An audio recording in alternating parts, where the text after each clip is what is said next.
Hey guys, welcome to Real Talk with Victor. This is a safe place for love, relationship, and marriage. I love love.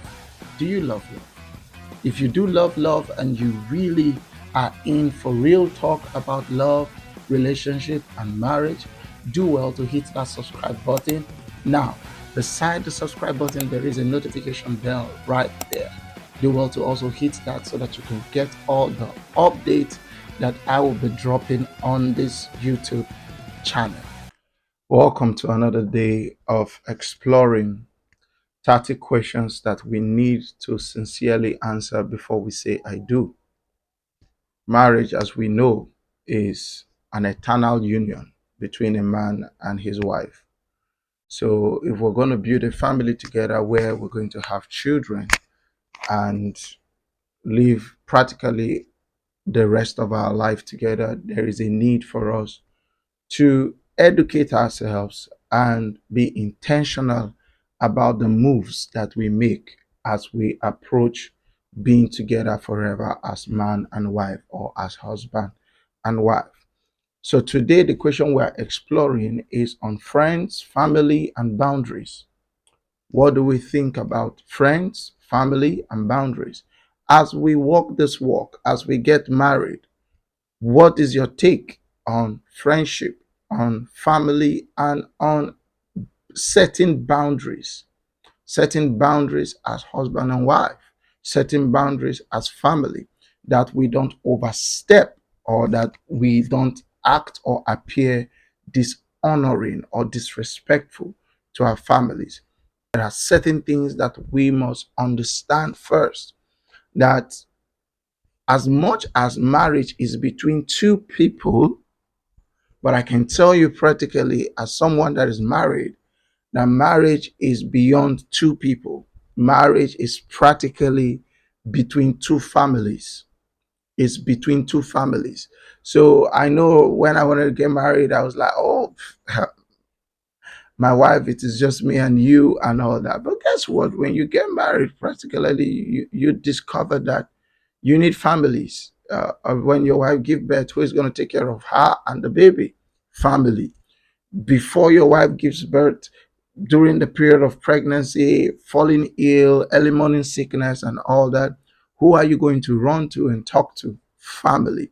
So let's understand friendship before marriage and after marriage, family before marriage and after marriage, and how to set healthy boundaries that will make our family not overstep their jurisdiction when it comes to speaking up as regards to our marriage. So, couples that are intending to get married must sit down, ask this question, and find sincere answers to them. Now, first of all, you have to ask yourself, what is my relationship with my family? What is my relationship? What's the level of my relationship with my friends? How do we relate with each other? Do we relate with each other as family? Like my friends come to my house, wear my clothes, eat food. They don't need anybody to tell them, welcome. They are welcome. When they enter my house, they are welcome already. So now, what do we do when we get married? Right now, for those kind of friends that when they come to your house, they are on their way to your kitchen, they are on their way to certain areas in your house.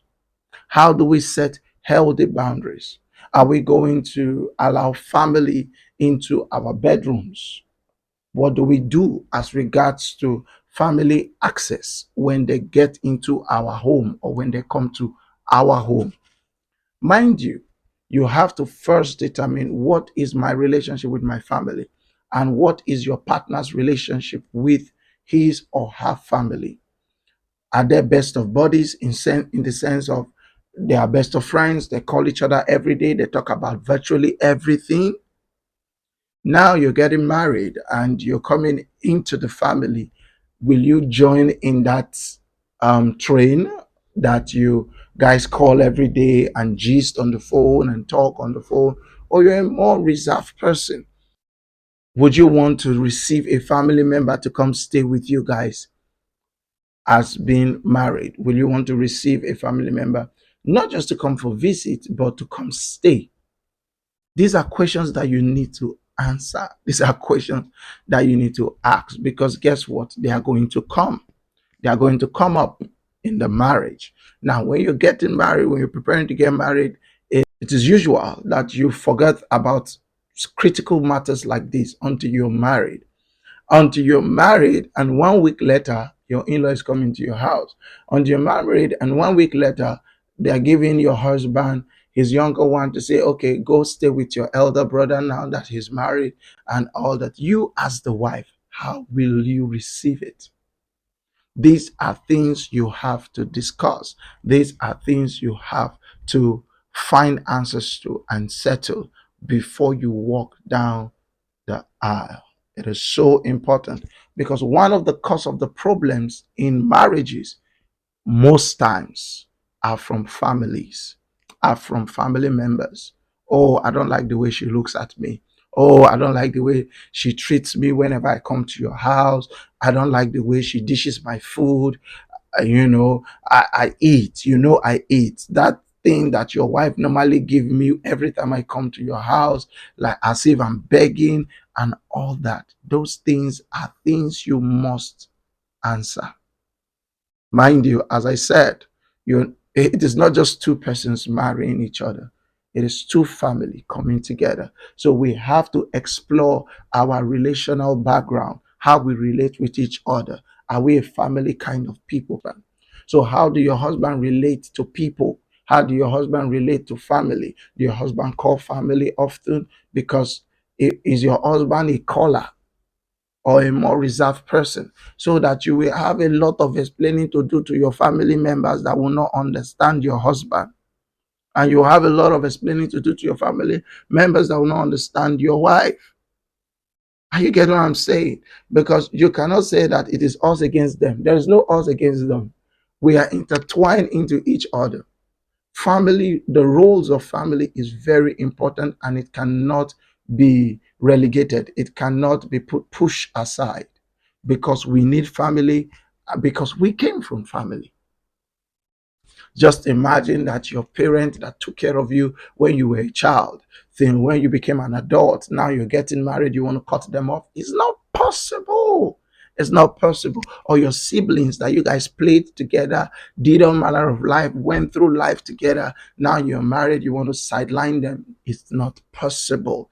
It's not possible. So they are part and parcel of your life, and you have to find a way to integrate them into your family, your newfound family, and set healthy boundaries. What are the boundaries we are setting? Because you know why? You will need time with your husband, bonding time.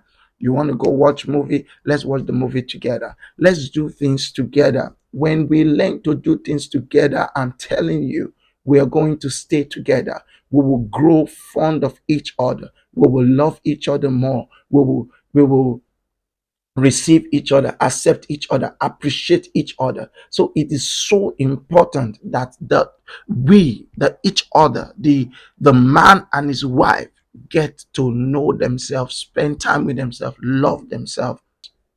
Now you have to discuss that, especially setting boundaries. What are the times that people shouldn't call your wife, and what are the times that people should not call your husband? And irrespective of the kind of job that your husband, you know, engages in, you guys should have family time. Okay, when we are home, when we are here, phones aside, just let's find ourselves.